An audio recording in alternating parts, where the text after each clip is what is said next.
It is the weekend and I am home again. Still waiting on CRST to give me a call or to get a hold of me about orientation. Like I said in the other video, orientation was canceled until, I believe it said the first week of October. So I filled an application out a couple weeks ago, 2 weeks ago or something like that. Still waiting to hear back on that. I need to give them guys, I probably should give them guys a call this week, see how that is going, and then figure out when my orientation will be. Although I really don't expect orientation to be before like probably November, maybe December, something like that. But anyways, when that happens, I'll let you guys know. We'll make a video and we'll go from there. Today's video, we're going to talk about why I choose flatbeds and why you should too. So we got to get back to the beginning. 2007, I had just started truck driving school. I went through a 12-week course through the truck driving school. We spent 6 weeks on the yard driving around the trucks and learning like the pre-trip and all that stuff. And then we spent 6 weeks driving on the road, getting used to driving a big truck. And I don't know when it was in the school, but at some point in the school, I decided I wanted to drive flatbeds and not drive vans.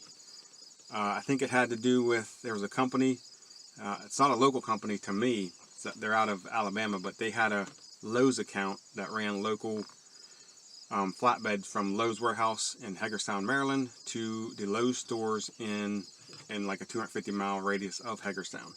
And it was basically home every day. It was home every day. And that's where I wanted to go to be. I didn't really want to go over the road. I was new to truck driving. I didn't want to be gone.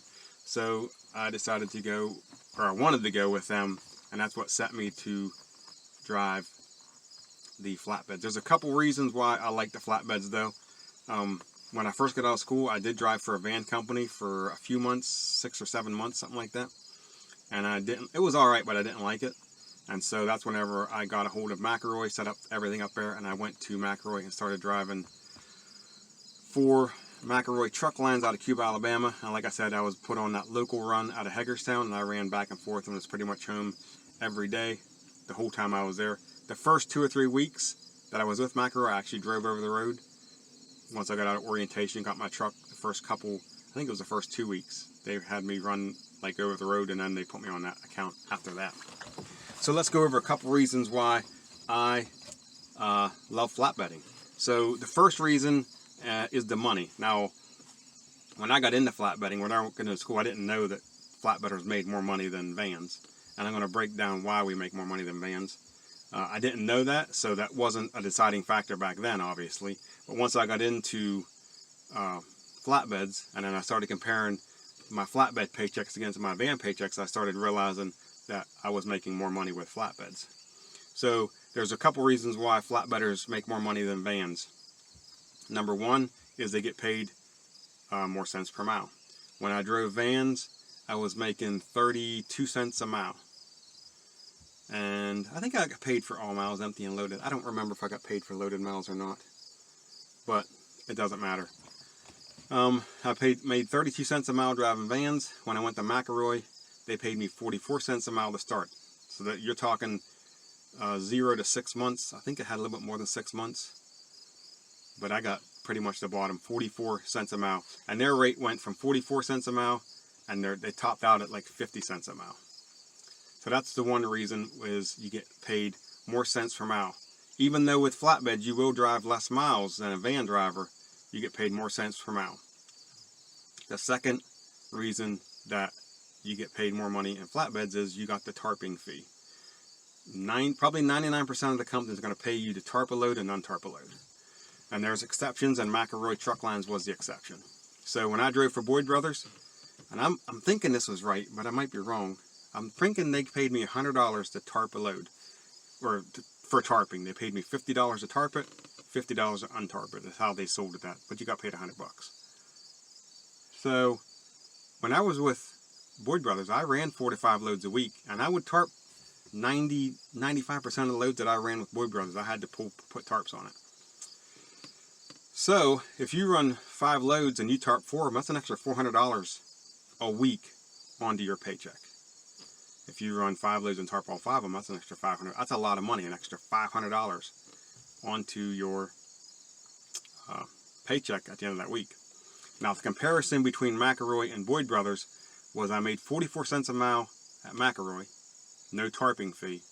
I made 38 cents a mile at Boyd Brothers, but got paid $100 tarping fee, and tarped most of the loads. There was a couple loads I didn't have to tarp, but between the more cents per mile and the tarping fee is why, as a flatbedder, you'll end up making more money than a van driver, even though you're driving less miles. And a true over-the-road van guy will probably drive, 3,500 miles a week, and a flatbedder will drive 2,000, 2,200. Maybe if they have a lot of runs in a week, they'll run like 25. But for the most part, it's in that 2,000, 2,200 miles a week is what they end up running. So less miles, because you gotta, you get to a shipper or receiver, you gotta tarp a load, strap it down. You get to the receiver, you gotta unstrap it. That takes time. So you're not driving, obviously, as much, where a van will like get a load wherever, and then they'll drive for 3 days to go deliver it halfway across the country. Where flatbedders are, at least whenever I drove for Boyd Brothers and them, it was, I delivered pretty much every day. So I'd pick up and deliver the next day, pick up, deliver the next day, pick up, and that's how I was able to do 4 to 5 loads a week. Okay, another reason why I love flatbeds is it's getting out of the truck and the physical work. I've always been a guy that liked working with my hands, and when flatbedding, that just fit me perfect. I didn't have a problem dragging chains. I didn't have a problem throwing straps. I didn't have a problem grabbing a 100-pound tarp, throwing it up on a load, and tarping it down. I actually enjoyed it. I didn't mind it at all. It was actually fun for me. When I drove van, it was kind of boring. You did a lot of driving. You did a lot of sitting. When I drove flatbeds, you did driving, obviously. You had to drive. But I got to get out of the truck. I got to actually use tools, use my hands, get up on the load, strap it, tarp it, all that stuff. And to me, that was enjoyable. I really enjoyed it. Being 20, I think I was like 26 or 27 whenever I got my CDLs and went into flatbed. And to me, that's the best to me. I really enjoyed that. So, you're thinking about wanting a flatbed. How do you get started? You got to go, first of all, if say you're straight out of school, no experience at all. Either way, even if you been driving for 20 years but you never drove flatbed, you got to find a company that's willing to teach you how to secure loads to a trailer, because that's the most important part. You have to be able to drive a truck without the load coming off the trailer. And some loads are super easy. Just throw straps. Like if you're pulling plywood, you just throw straps every 4 or 5 feet back through there, the whole length of the load, tighten them down and go. Throw a couple tarps on it and bungee them down. There's companies out there that will teach you all that stuff. You're on the coil, you need to know how much weight your chain's going to hold. You need to know how many chains you got to put on that coil. You need to know how to strap the chains, or how to hook the chains to the side of the trailer. How hooking them different ways not really moves the weight, but changes how much weight that chain can hold. And there's a lot of stuff you gotta kind of like run numbers in your head and stuff like that. It's not hard. I don't think it's hard. I guess for some people it would be hard. I never thought flatbedding was hard. People always say, "Oh man, flatbedding's really hard. That's a hard." I never thought it was hard. I thought it was fun. I enjoyed it. I loved it. I never once got out of the truck, man, this is hard. I don't want to do this, man. It was every day I was out of the truck, man. I couldn't wait to get out there and get on the road, get whatever load. It was a challenge and it was fun. I enjoyed it a lot. So that's the only thing. Get with a company that's going to teach you how to secure the loads and teach you how to tarp the loads. And you can't be afraid to work. You're going to be soaked in sweat. You're going to be in Alabama in August or July. It's going to be 110 or 115 degrees with 100% humidity, and you got to go out there and tarp that load. Or it'll be pouring rain. I've done that before. I was in Georgia, picked up a coil, threw one chain across it, threw my tarp across it, and pulled out into pouring rain, and spent the next hour standing in the rain, no rain jacket, no nothing, strapping down this coil. I think I had to put like 6 or 7 chains on with binders. Then run a tarp and tarp it all down and everything, an hour in the pouring. I'm not talking a drizzle, I'm talking pouring rain. Like you step out of the truck and by the time you're on the ground, you're soaked. A pouring rain like that. So you got to go out in the weather, in all weather, freezing cold snow, ice, 20 below or whatever it is.